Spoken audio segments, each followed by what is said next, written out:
I'm happy to say I'm here again with Jordan. How's it going, guys? And Jordan and I are going to have a conversation about some of the events that have gone on during the week. And there's been a ton. Yes. So So welcome I to got our talk. so I got a couple of different stories. The first one, this one was actually already covered on Angry Soccer Mom's channel. This deals with a West Georgia police chief and another officer resign after their body cam, thank God for body cams, right? Exposed them of their racism. This next one, I just want to be clear about this. This deals with NFL lineman Chad Wheeler. Again, I have to be very clear about this. We take mental health very seriously, but we're using this story because, in the event that, let's say, something like this were to have happened to someone that was black, the charges would definitely be a lot more different. So we're going to go over that. And then, of course, the more recent one we're going to go over is the story that involves a Florida resource officer in a high school who slammed a black teen. As we all know, last year we had a lot of protests with Black Lives Matter because of George Floyd, Ahmaud Arbery, Breonna Taylor, the list goes on. And And you would think that people would use that as, hey, these guys are very serious, they're being peaceful about it, they're trying to get their message across, and they're trying to have a conversation about the said things that have been happening for many years in this country. So you would think, okay, well, maybe some of the cops would understand and, they would have a conversation back. So no, not in Georgia anyway, that's true. Hamilton, Georgia to be specific. So when the video came out, obviously, again, check out her channel. These cops were saying all sorts of this and that, blah blah blah, N word, and I'm just like, What whoa, was it? see, Was it this disgusting? and this is why we're having these protests, right? We take a knee, The people say exact we're reason. anti-American and we're disrespecting the flag, and then we protest and we're called N's and oh well, when you see them, you shoot them, right? And you just gotta listen to that video. It's the most ridiculous thing I've ever heard in my life. Obnoxious. So And they accidentally yeah, got caught. They it didn't. wasn't a slip up or nothing. It came up two, three times, if I'm not Oh, mistaken, oh, at they least were two saying it over and times. over. It was, Yeah. this is who they are. Yeah, These guys, if I could jump in, these guys, they're not young, they've been doing this for years. yeah. This Oh, is their absolutely. attitude. We got a very ugly, but very upfront taste of exactly who they are as people. Yeah, And they also mentioned, I don't know if you're going to get into this, but slavery, wasn't so bad. yeah. Wasn't so bad. I mean, these guys showed themselves, and they've been doing this work for like probably 40 years. Because once again, we always try to get the message across to people about the systemic racism, and this is part of it. The FBI themselves came out and told the entire country white supremacists have invaded law enforcement. Case in point, here we go with these Georgia, the police chief and the other cop, like checkmate. Like you can't defend this. You cannot defend this. And this hits home because think about this. This means that every time, let's say I were to live in Georgia, which clearly I don't, like I would have to watch my back now because this is if this is what two of them think, who's to say that they're not clicked up with other cops He was that the think the chief. same thing? Yeah, that was the He was chief. the chief. That's a very high position. So And he's just talking to another officer, yeah, perfectly comfortable. just Perfectly. casually, like nothing happened or anything. And sometimes they'll say the excuse, "Oh, it was a slip up," or something. This was complete dialogue between two white supremacist race soldier cops. Hmm. This is why we keep protesting the whole police brutality thing. So the next time somebody gets choked up, body slammed, some weed or whatever thrown in their car, and the cops constantly asking. There's a video that came out like last year or so. This young black salesman, he worked at a auto shop. The cop asked him the same question again and again and again about marijuana. He Hmm. answered the question every single time without fail or anything. And it's like, yo, what is up with this cop? So I just want people to think about that each Have time. they're 'Cause correct, this is some real stuff. This is real scary. This is real dangerous. and it's So widespread too.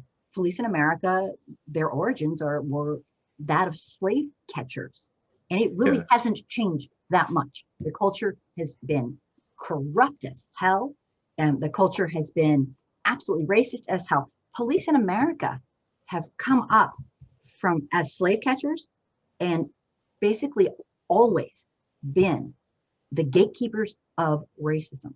And what I mean by that is, I don't know if a lot of white folks know this, but what I mean by that is we had laws not too far in the distant past where this was all freaking legal.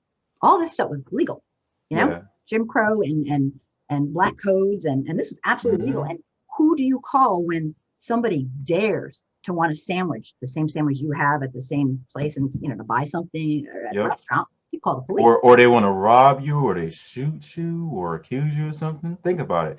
Oh, you mean You corruption? Are you talking about corruption? yes. So like let's say, like I Police can do said, whatever they want. let's say I was in that time period and somebody Free accused me video. of something, or I wanted to call the cops thinking, hey, they're gonna take my side. No, they're in cahoots with the same people that are accusing you of the most heinous crime. So The ones that aren't are watching people do it and not reporting them.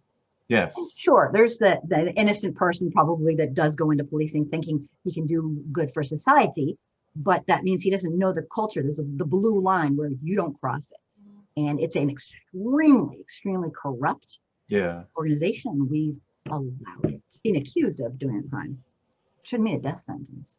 The police system in America is absolutely And it's disgusting how people try to justify what police do to us all the time. It's always, you should have complied. How the heck do I comply if I got body slammed on my freaking neck? You should have complied. That shows so much ignorance. Mm-hmm. It's just like, where have you been? Colin Kaepernick did everything right. He did everything that, he was so respectful and so nonviolent and just so like kind of, I don't want to say it, but just what a class act. What a class act that man is. And he got basically his career destroyed. Yeah. And it turned Some people even accused him of using it to boost his career. I'm like, that makes no sense. So he could have just played football, said nothing, and could have been making more money. But they're saying, oh, he used this as an opportunity to boost his money. The way folks in America want to protect their white supremacy so badly that we'll come up with almost anything to twist and to not face the truth. And that's just the truth. And you might think, well, how do you know that? How do you know that? Because it's 2021 and we have police murdering people in cold blood with impunity. Yeah. That's how I know that. Mm-hmm. And we have a group of 74 million people who voted for someone who's a white supremacist. Again, we take the health thing very seriously, like mental illness. That being said, we're going to go into this story about Chad Wheeler. So this guy basically is being accused of, actually, it's not even an accusation. It's true. They already have the facts of attacking his black girlfriend. And the charges, it says that he got put in jail for $400,000, according to court documents. He's admitted to what he did. Yes. So basically, they said he beat her up and everything, and to the point where she locked herself in the bathroom. And then he basically said something along the lines of, oh, you're still alive? And it's like, wow, that's disgusting. So the reason why I brought up this story is because I like to show people comparisons and so on. Like, let's say if a black man did this or something like that, how much would this story get blown up? What would the charges be? And so on. Again, we take mental health very seriously, but this guy, I'm sorry, this guy got a slap on the wrist because they also said that basically he's had a history of violence. So it's not like no one knew that he had some sort of condition, but that's them putting on kids' gloves simply because he's a white man. Not because he has a mental illness, but because he's a white man. If a black man were to have done this, they would have thrown every single little charge at him, probably $2-3 million bail, so on and so forth. Like, this is just ridiculous. Yes, I didn't even know about this case. Yeah. Oh, I didn't even know about it. See, that's the thing. It's so bad in society right now with these cases that it's hard to keep up. There's still stories that are popping up for me. I'm like, when the heck did this happen? Well, this happened like a few months. I'm like, it did? And think about all the ones that aren't getting in the news. Mm-hmm. And that's a really tough thing. But I think one of the things for me with this case is I think people need to really understand the black people are not valued. I've even heard a report, something along the lines of he wanted her to bow down to him or something. Like some slave master mentality right there. Like, why does he have to bow down to you? What the hell? That's gross. That's disgusting and like, yes, it's depraved. It's it's like I did do a video on fetishism. Yes, and there's some. I mean, it just makes it's some deep stuff. Yeah, it's disgusting. My big thing is, if it were a white woman, I promise you, it would be a whole different story. White folks, we did this. We set up a system where they weren't valued. So you'd think people would be working overtime, killing themselves to make sure that equity and equality, but oh no, we, for some reason, we perpetuate it. We love our racism. We have a white person problem in America. Yeah. We do. It's pretty deep. It's disgusting. It's just one day at a time. You always find out something new within some part of the country with this white supremacy. It's real disgusting. But we're gonna go to Florida this time. This was a school resource officer in Kissimmee, Florida, if I'm pronouncing that right. Yeah. Basically, it is said that he basically was trying to break up a fight. But I'm like, wait a minute, you guys are supposed to have de-escalation tactics. Why is it your first instinctive action is to body slam a student, let alone a black student? Like, we already go through enough.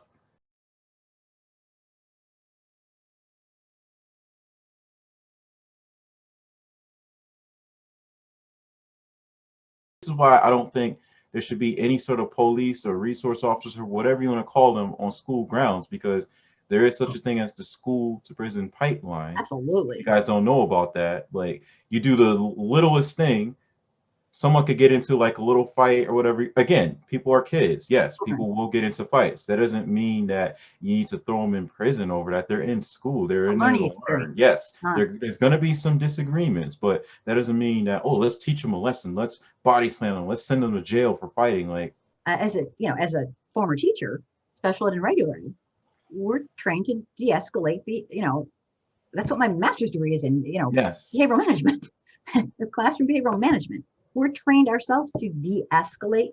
First step is you separate the student, because when you're kids, you do things that are very very hot-headed. Yes, you're hot-headed, and your other peers are watching and egging you on. You want to save your face. You want to. Yes. I mean, the kids. A lot of times, police seem like they had no training or no common sense even.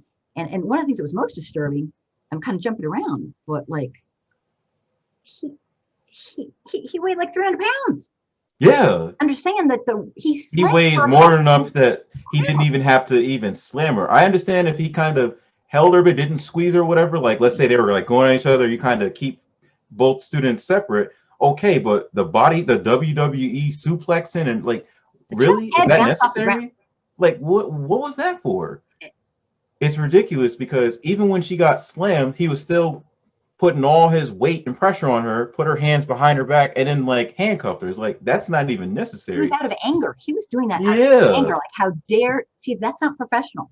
I've had to restrain children before many times in my career. And it's not out of anger.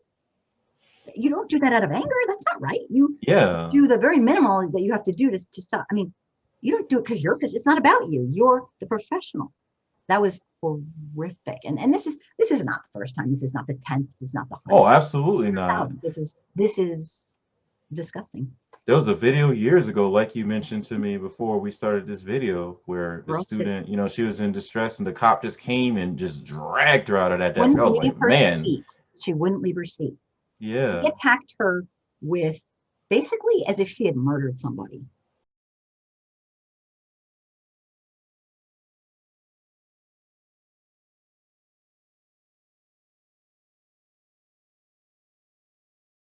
Yeah, it makes you upset when a child won't do what you say. I've had things in the classroom. I had a child tear apart my classroom when I was in Compton. Little boy who had terrible, terrible anger issues. And I loved this kid. And he was angry about something. Maybe someone said something to him, maybe something at home. I don't know. He was a little 9-year-old boy, and he was a strong kid. And he started dumping tables.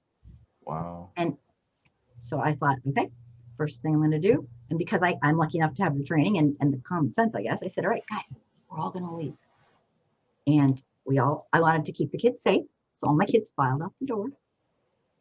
And I had another teacher take them for a minute.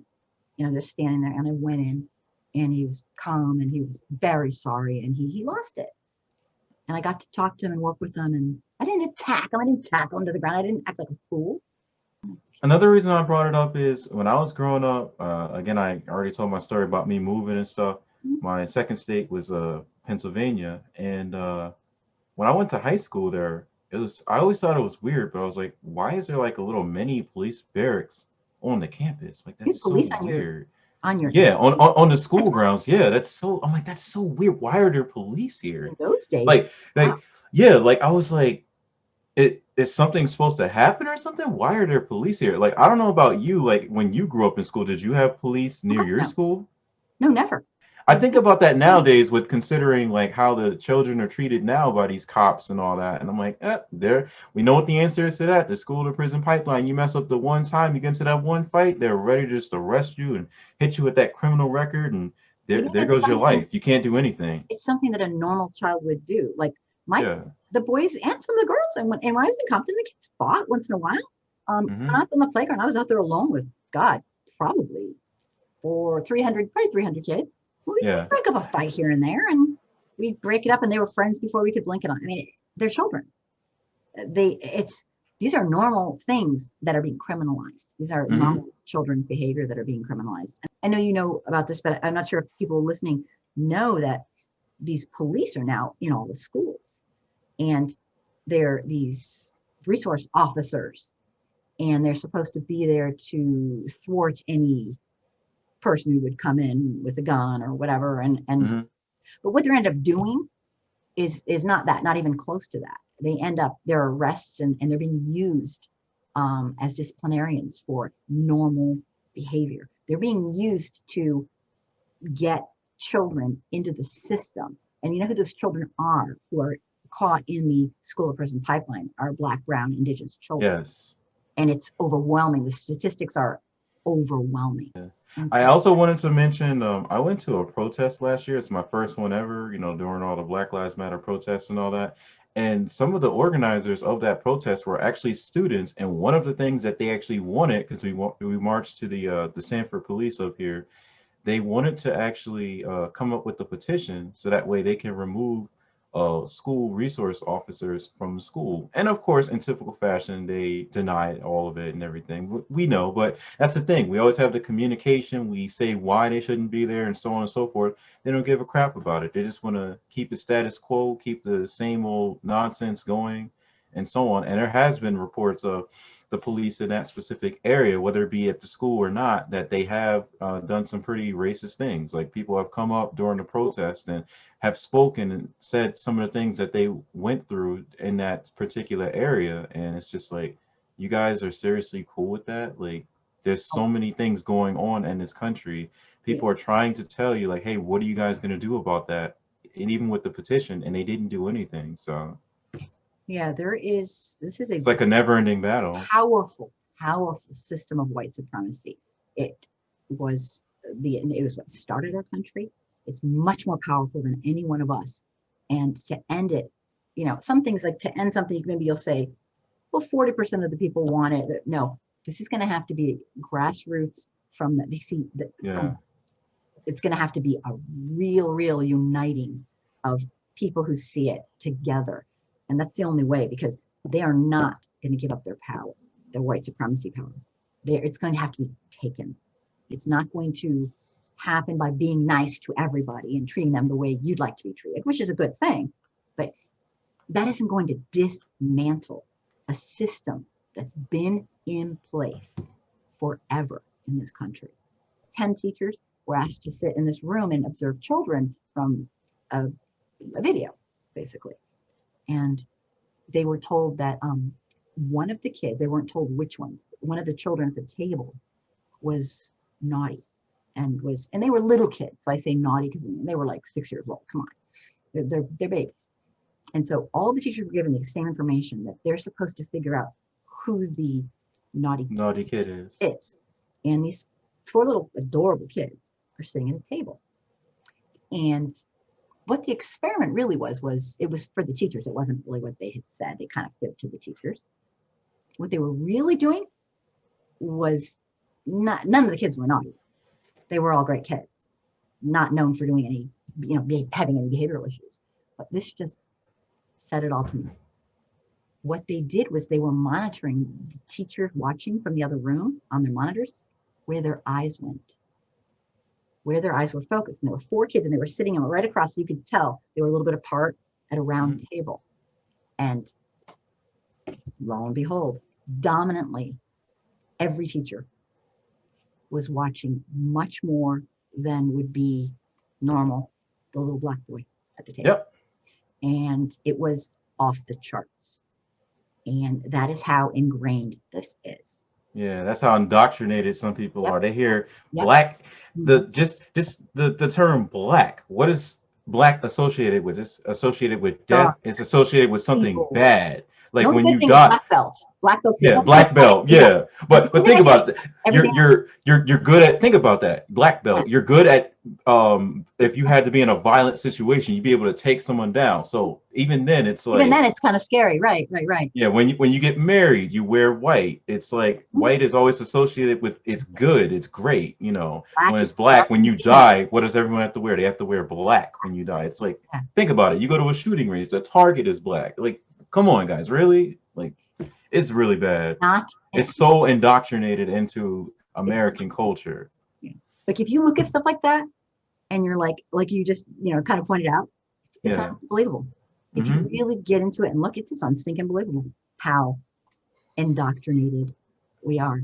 The guy on the even for a long time, even the bad guy in stories and movies and everything, books and literature was always tanner or darker. Yes. Oh, please. That's a story for another time, but you can go into that for days. Like even some of the Japanese stuff, like I don't know if people in the audience like the video games, but like the Street Fighter stuff, one of the characters, think about it, his name is Ryu. He's a Japanese character, and he has this thing, long story short, where he turns to evil Ryu, where his skin gets super dark and everything. I'm like, wait a minute. Whoa. Why is it that his skin gets a lot darker and stuff? I'm like, time out. White. Yeah. So his regular form, he's like complexion of a white person, but he's Japanese. But when he's evil Ryu, his skin gets all dark and everything. I'm like, whoa, what the heck is this? Like, oh my goodness.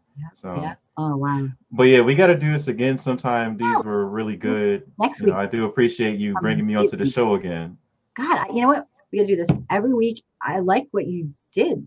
I like what you've done with the place. I like that you, because after we've interviewed you and stuff, okay, now we all know you. Now we're more as like just talking about recent news or news that's important and matters to us. And it's just incredibly nice to see where this is kind of morphing. I like it. Yeah.